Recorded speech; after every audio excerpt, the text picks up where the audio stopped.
He's watching. I'm in the woods checking because the neighbor had some loggers here, and I noticed that they kind of left a big mess in places, especially down in ditches and whatever.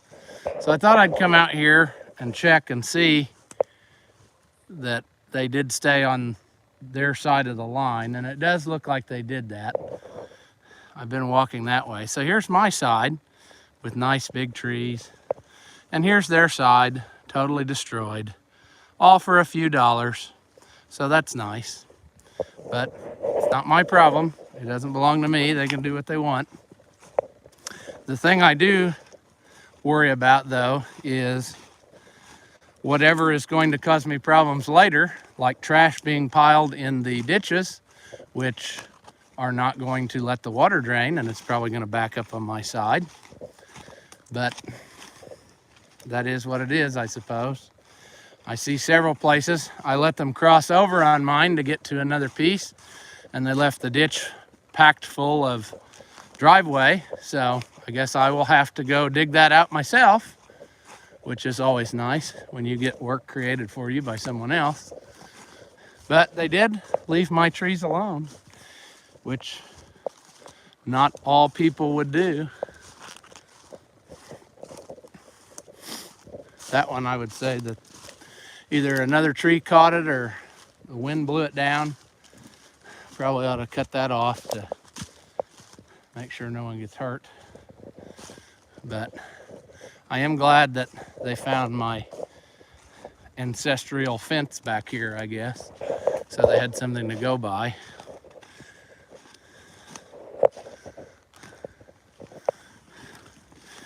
It was so growed up in green stuff that it was really hard to travel. And I was out checking fence for the cows, and I thought it would be just a good time to take a field trip out here.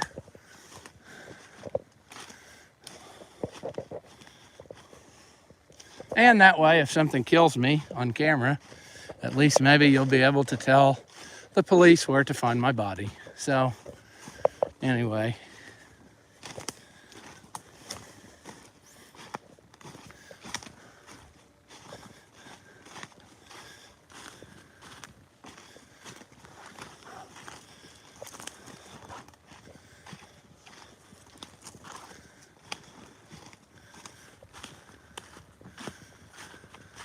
So the edge of the property is not far from the cut-in from the neighbor's farmable part.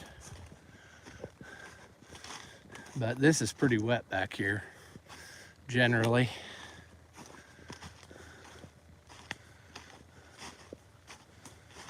Now, there's that tree mark. So here we go. Yes, my line comes right through here because there's the corner of the pen where we always had hogs. So they did seem to draw a pretty good straight line. We did not have ever, the fence was not right on the line because that way, if there was ever any issue, you know, you had a few feet. But it does look correct.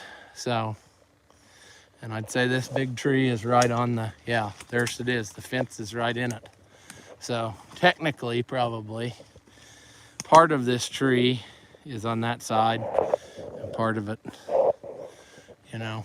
Old timers weren't as, you know, I don't know what I want to say, particular. They weren't maybe as greedy for land. So if they were off by a little bit, it was no big deal. But nowadays, it seems you have to be absolutely perfect. So anyway, there we go with that. Somebody left a comment. I'm not smart enough. Eli is there. Hello. Dave Thorpe.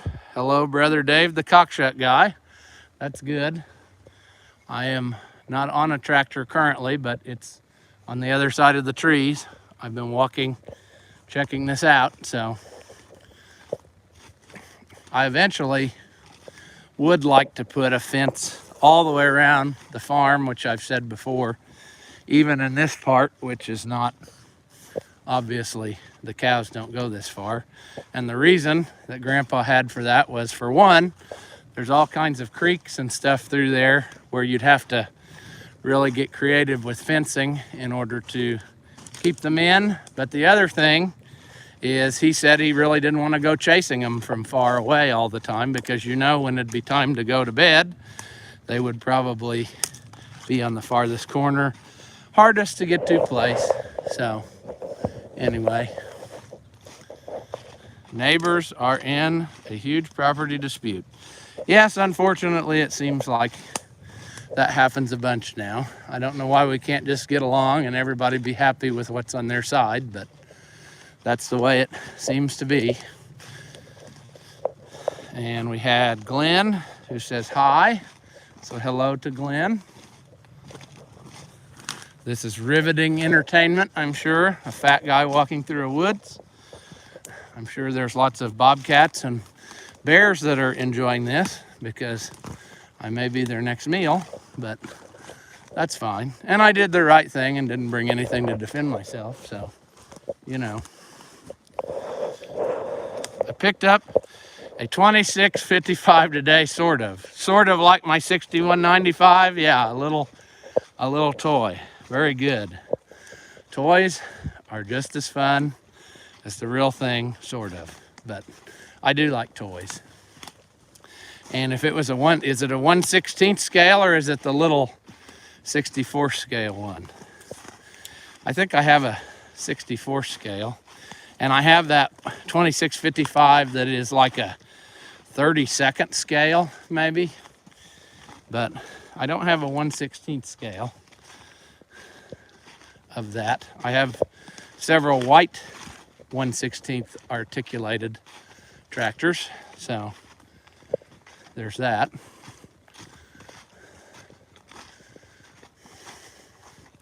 Heading back the other way. 65th made by hand. All right, you will have to do a video on it so we can see what that looks like. 64. Oh, okay. Gotcha.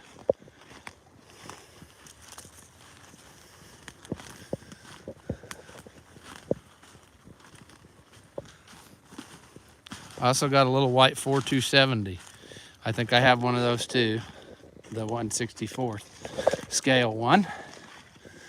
I have not got a 1/16 of that yet. They usually bring $300 or $400, which is a lot for a toy to me. All right, I strayed off of my area here. Okay, there's the, yeah, there we go. There's the line, straight through there. I found this down in the mud, so I stuck it back. And I probably should add some new ones to this, just so it doesn't go away by accident.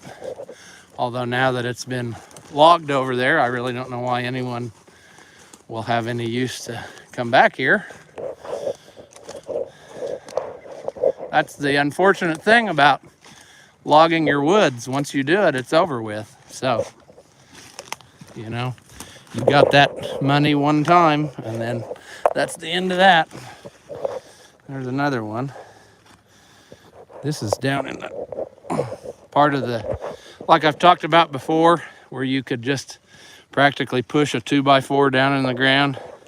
I can push this post down if I lean on it. But anyway, so it's in there again. But here is where they cut through, because I did give them permission to get to the triangle piece. There's the fence line again, going up to there. And then another post that was probably in the middle of the driveway. And I think I'll just put it back in the middle of the driveway.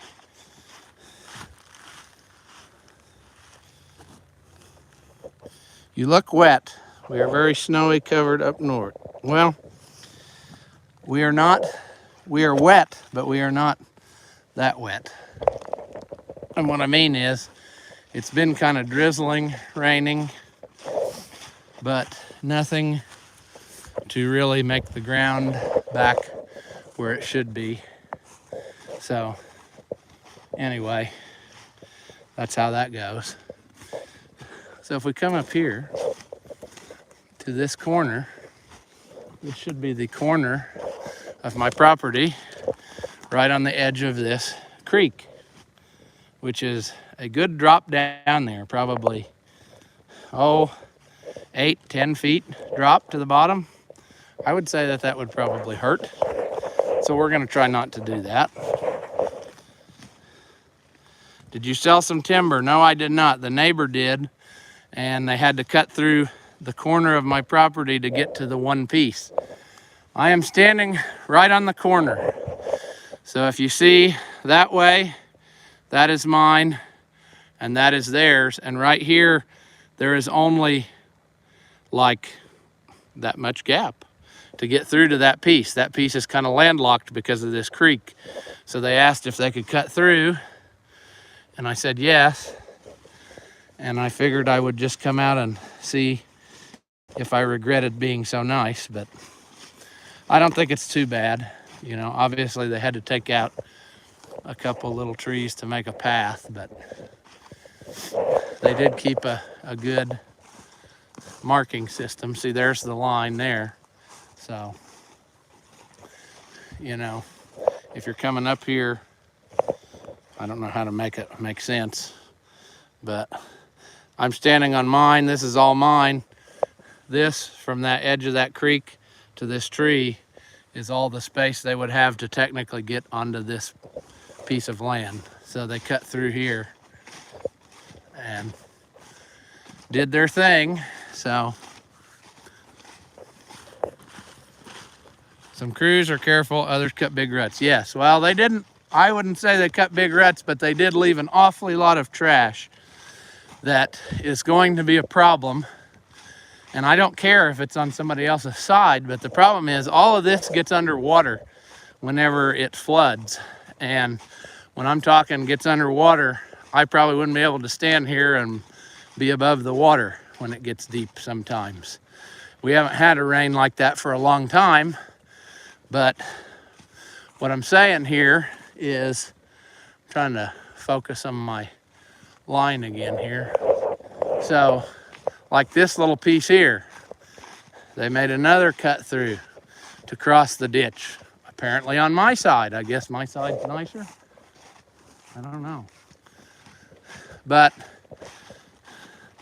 they shoved this ditch shut so they could drive through here, and then they never opened it up again. So I foresee, like this is my side, that water is going to back up and not go where it's supposed to, and all the stuff that is you know, left piled, thrown down in the ditch. Water doesn't flow very good through stuff like that. So whatever, somebody made money off of it, but not me.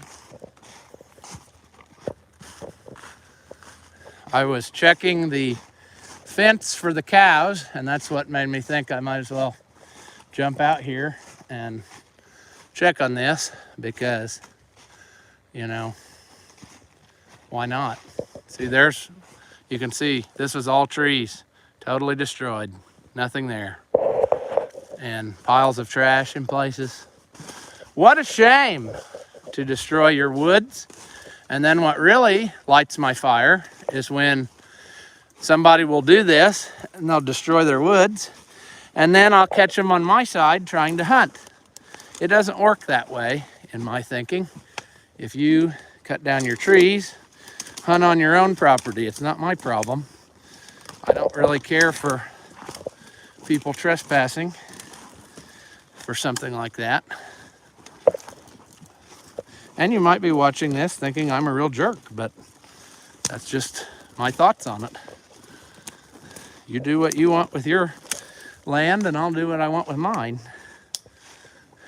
But anyway, we're getting back to, not back to the tractor yet, but Select cutting is more responsible, I agree. Clear cutting, like that over there, you are absolutely right. That means nothing will be available for the future generations.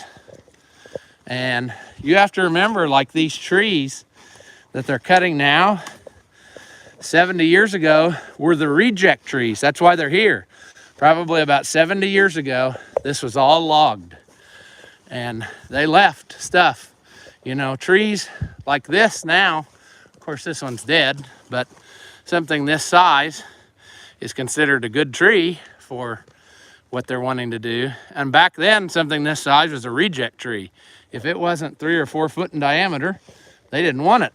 So anyway, if you don't let them grow, they'll never get to be good sized.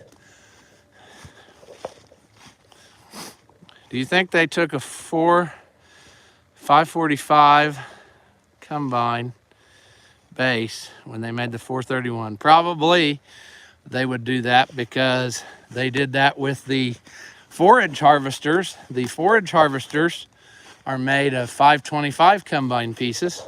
So I don't know why they wouldn't do that when they did other combines. They were not in the habit of reinventing the wheel. So anyway, let's see. Select cutter, yeah, we said that. I talked about that. In my area, we have no trees to cut down. Yep, there is a lot of places where that is the case. But I like trees. I like the privacy that trees give you so that not everybody's in your business. I like being able to walk out here. It's peaceful.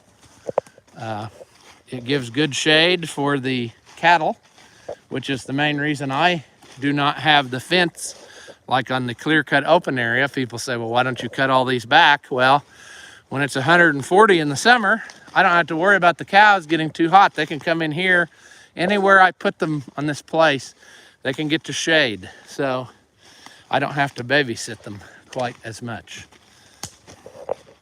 I saw a lot of irresponsible cutting in Washington County in the 80s when I was a kid, yes.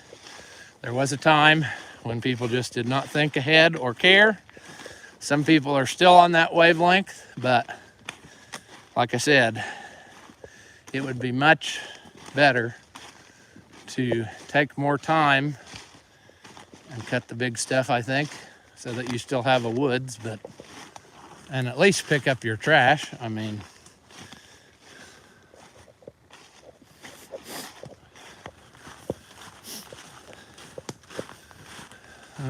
when you have a fence in woods, you really have to do continuous maintenance because there's always something falling out of a tree onto the fence. So I'm trying to make, which I haven't got all the way done yet, but I'm trying to make a little path where I could get like the 550 through here next to the fence so I could spray it and keep it clean. Because right now this section I have to hand spray it and walk, and I am not a big fan of walking or exercise in general. So let's see, are you going to take us back up to your farm or no? I don't know if you will get to see that part or not, but we'll see. I don't know how much battery I have left on the phone. I just mainly thought I would document where I was at in case I die out here. Like I said, I don't usually remember to tell people what I'm doing, partially because it's no one's business, but my grandfather fenced in his woods after the first cut to keep his cattle out of it. Yes, cattle will keep a woods clean, but that is also not a good thing if you want it to grow back up. You know, if you have a thick forest regrowth, then the trees grow straight. But if you have a lot of space, that's when they start doing their forking and everything's not, you know, where it would make any kind of tree that's good for lumber.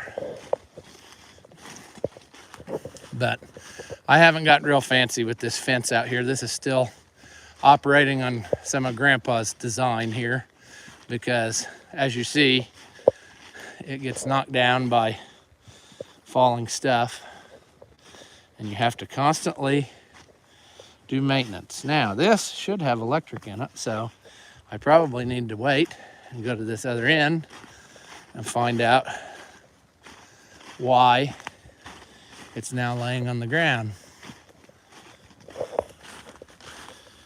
Yes, I have MPF, so I don't like walking. That is very true.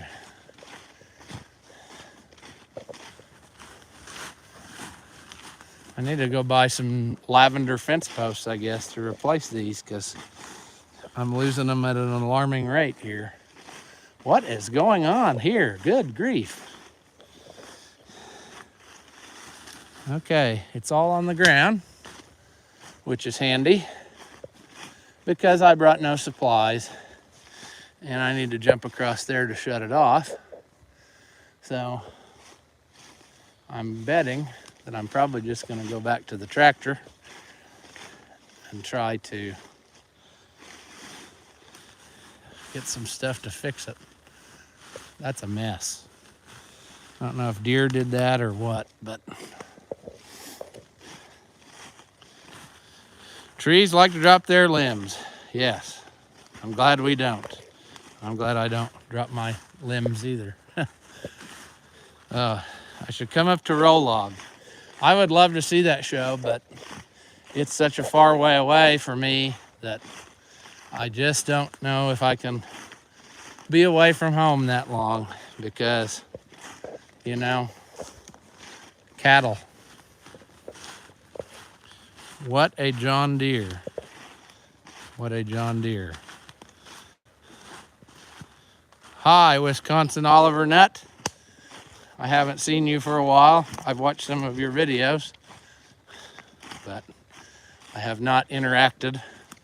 I'm getting very much behind on answering comments and stuff like that because they're piling up quite a lot.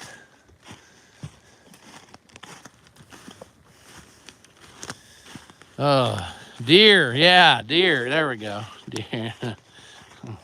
The deer, the John Deere, I don't think took out this fence. I think it was nature's deer, which I don't have any use for really. They cause more trouble, I think, than good.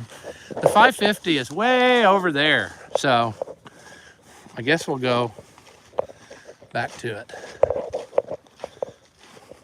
You'll have to come and watch the videos of it on my channel. I can do that. Hey, Steve. He's enjoying probably the Hawaiian sunshine or whatever. I can't imagine that he's in weather like this that's cold and rainy. A Ron beer.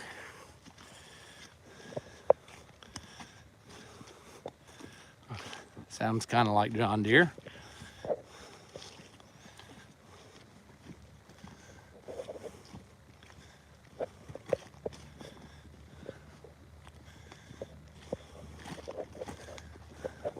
Interesting footage again. Fat man walking, not able to think of anything to say, but just like that here in Iowa today. I think it's pretty well this way everywhere. It's just kind of, it's not raining enough to really say that it's a significant rain, but it's enough to make a mess and make you miserable. I should run back to the tractor. Well, I tell you that idea would not last very long. And I probably wouldn't either. This is probably somewhere about out there is where they will find my body if I run back to the tractor. So I'll just keep on in low gear here.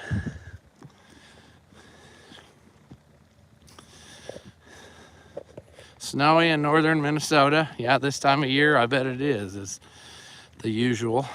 Cold here in North Carolina. It's really not overly cold, you know. I'm probably overdressed in a Carhartt coat, but I don't know. You just can't get comfortable with this weather. There's no, I don't know. There's just, it's too warm to have a coat, but it's too cold to not have a coat. So I don't know. I hear somebody trying to shoot a deer.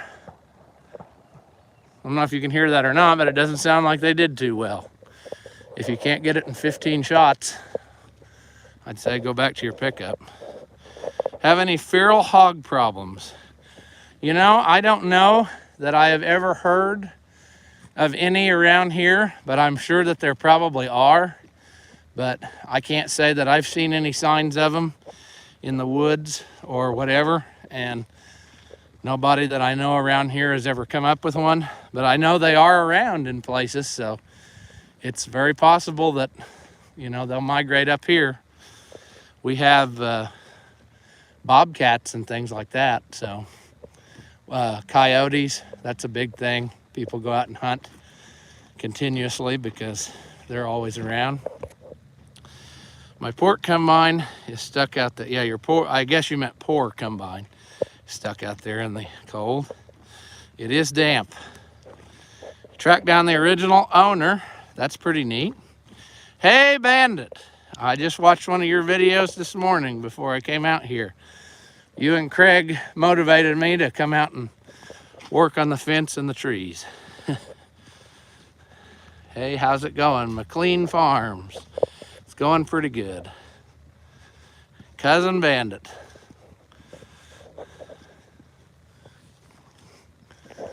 Good news is we're closer to the tractor now. The bad news is that fence didn't fix itself, so. And the other bad news is I don't think. He died 2 days later. It must be bad luck. Well, good grief. Don't ever call me on the telephone. I don't know. Didn't mean to make me work as hard. Well, it had to be done one way or the other. I put it off as long as I could by watching YouTube videos, but eventually I had to get some work done. So let me do some preventative maintenance here. There we go. If you had wild hogs, you'd know. They make a mess. Yeah, I think I would know too. That's why I say I haven't really heard of any to speak of. But I don't know. If you die, I will have to come by your combines. You can do that, and I'll let you in on a little secret. I just bought another one. So that'll be in an upcoming video. It's probably maybe 45 minutes away from here, so I'm gonna have to figure out how to haul it home. Also, fun fact, the shift cables are supposedly stuck, so it runs but doesn't move. So I'm gonna have to do some fixing on that before we can even load it on a trailer. And so that is going to be in an upcoming video. I'm gonna go tomorrow and look at it and figure out my game plan.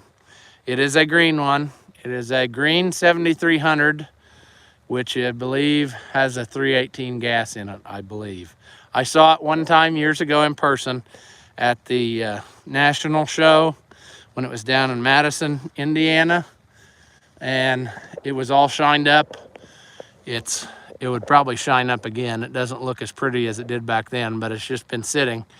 So anyway, it was so cheap I couldn't pass it up. So I went ahead for it, and I bought a bunch of little stuff. So I'm going to go tomorrow and try to get my all the little stuff picked up that I bought, and then figure out my plan for the combine, maybe pull the shift cables off and see if I can get them to free up. Let's see, what other kind of questions? Gas, it is a gas. It's a gas, I'm pretty sure it's a V8. I've never climbed up and looked. They didn't have pictures of it. But it's a green 7300 with a 3-row corn head. And I was just thinking the other day, I'd kind of like to have a 3-row corn head, because then in theory, I could also plant with that 6100 planter and still be able to do some of it myself if I had to. So anyway, I always thought when I was combining with them that you really need 3 old combines if you really want to do it, because then you always have one to keep going, kind of a pair and a spare type deal. So with this, you can, since it has a quick attached feeder house, I have enough heads that you should be able to switch to do any crop you want to do with this one.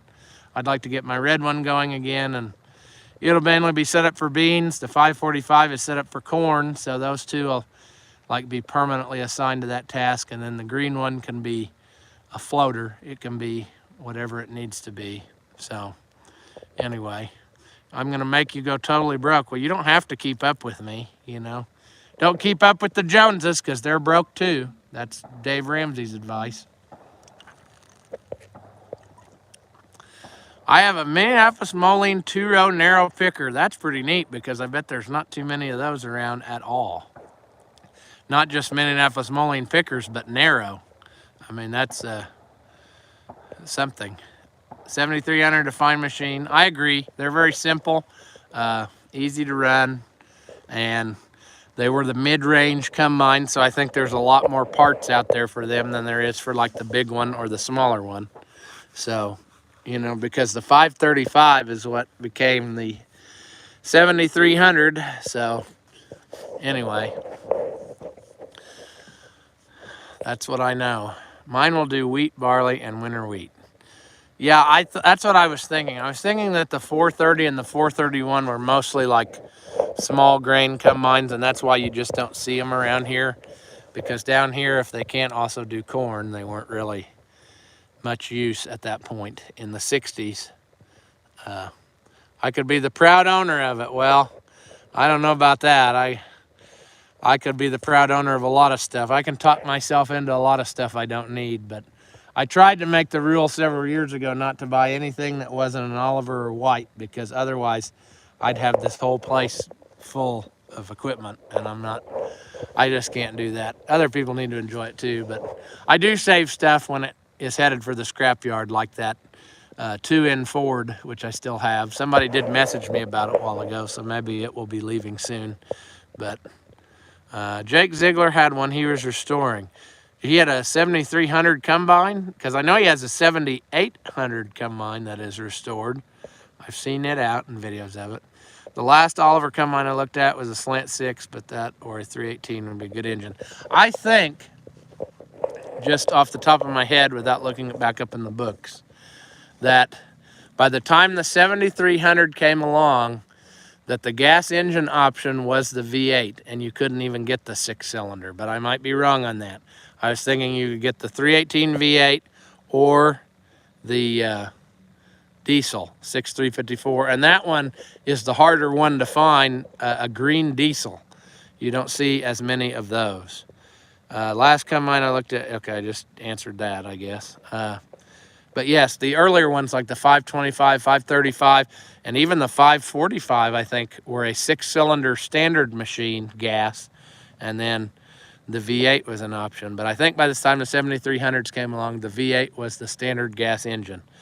They also had a rice option. I was told by a guy at Floyd County they only made like 150 of the green 431s. Well, then that's super cool, so you definitely want to pursue fixing that up, because that's pretty neat. Oh, it's an Oliver 83 picker and has cockshut parts on it. Oh, quit saying stuff like that. Now you're making me want it. Now, we don't need to do that. I mean, yeah, you got my attention now. His is a 525. You have a 431. Hey, that's neat. Wisconsin Oliver nut. Yeah, you do need to make a video of it, because I haven't ever seen it even in the background on your channel.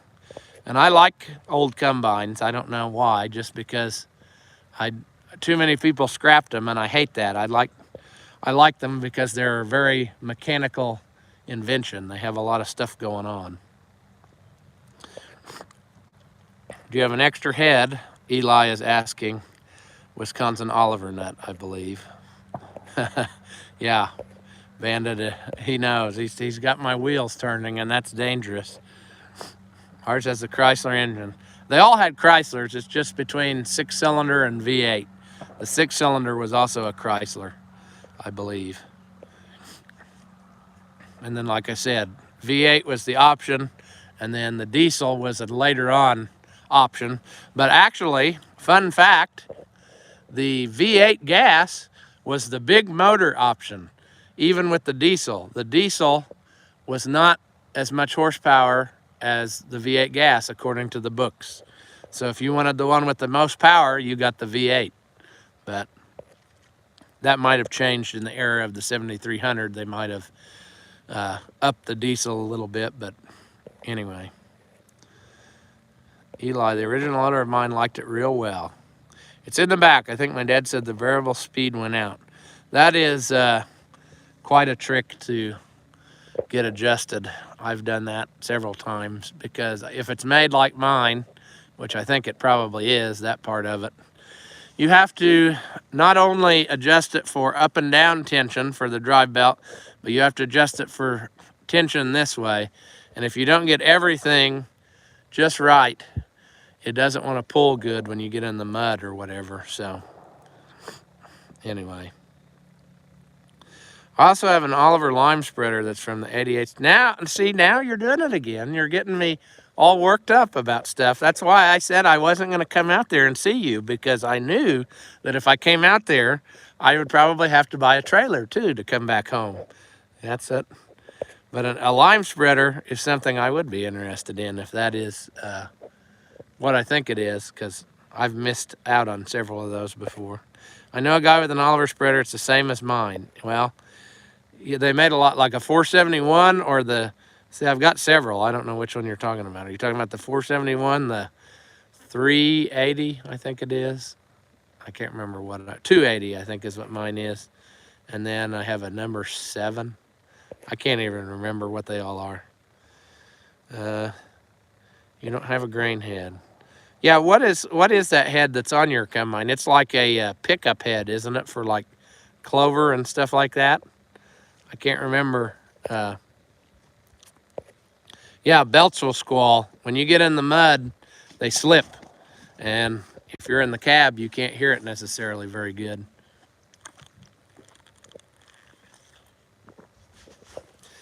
But whatever. I have two 520 Rotoflow balers. One has less than 3,000 bales total since new. Oh man. You know, on this auction where I bought this combine, there were several pieces of equipment and I really wanted them all, but you can't buy it all. So, but they had a fixed up Model 50 baler and I ran that up to, I think, I can't remember, 500, 5.5 somewhere, but I let the other guy have it. He also had a pull type chisel plow and I ran that up to like 5.5 or 600, I can't remember. But anyway, my combine was bought new as a pickup combine and a stripped down 4031 that had no options, just a combine. Okie doke.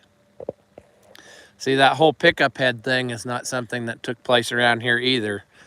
But if I understand it right, and you can correct me on that, is the point of it not that you cut the wheat down to the ground like with a swather and let it, then it dries evenly, and then you go through with the combine with the pickup head and just pick it up at the windrow?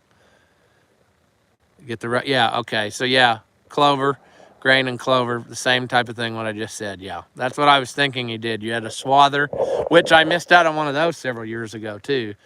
At that national show in Madison, there was an auction and they had a swather, and I don't remember what it brought, but it was a pretty neat thing. It does have a rear chopper option. Sounds good.